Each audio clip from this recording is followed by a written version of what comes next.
세계적인 부동산 컨설팅 업체 CBRE는 2020 글로벌 리빙 보고서에서 전세계 39개 도시를 조사한 결과 홍콩 집값이 가장 비싼 것으로 나타났다며 2019년 홍콩 평균 집값은 약 125만 달러로 한 해 동안 4.7% 올랐다고 발표했습니다.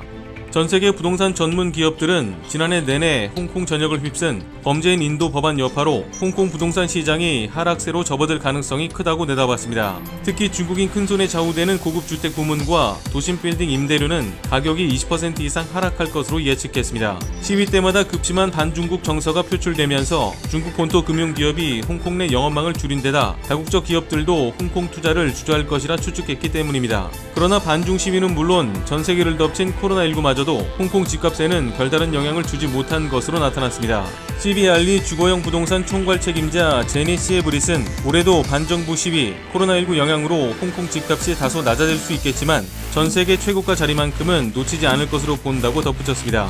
홍콩 해비텟 프로퍼티의 빅토리아 앨런 대표 역시 SCMP와의 인터뷰에서 홍콩 부동산 시장이 안정을 찾았다. 올해 남은 기간 동안 집값이 더 내려갈 것 같지 않다며 앞으로 12에서 18개월간 홍콩 집값은 꾸준히 오를 것으로 전망 중이라고 말했습니다. 부동산 컨설팅 업체 세베스의 사이먼 스미스 디렉터 역시 홍콩의 낮은 금리와 수급 상황 등을 감안하면 집값이 급락할 가능성은 거의 없다. 내려간다고 하더라도 하락세는 5% 수준에서 그칠 것이라고 말했습니다.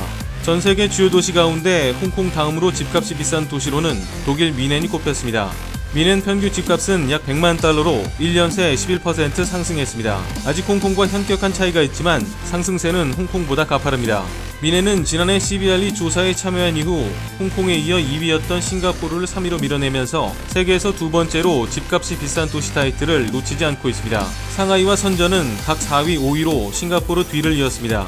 싱가포르 평균 집값은 지난 한 해 동안 2.7% 올라 91만 6천 달러를 기록했고 상하이와 선전 집값은 90만 5천 달러, 78만 달러로 각각 조사됐습니다. 우리나라 서울은 조사 대상 39개 도시에 들어가지 않았습니다. CBRE는 전 세계 집값이 가장 높은 5곳 중 4곳이 아시아라고 설명했습니다.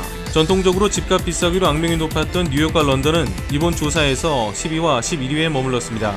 뉴욕은 다만 매매가가 아니라 집 대여비 부문에서 이번 조사 대상 가운데 가장 높은 순위를 기록했습니다. 베이징, 밴쿠버, 로스앤젤레스, 파리는 평균 집값이 뉴욕과 런던보다 비싼 것으로 나타났습니다. 이상 광화문 비주통신이었습니다.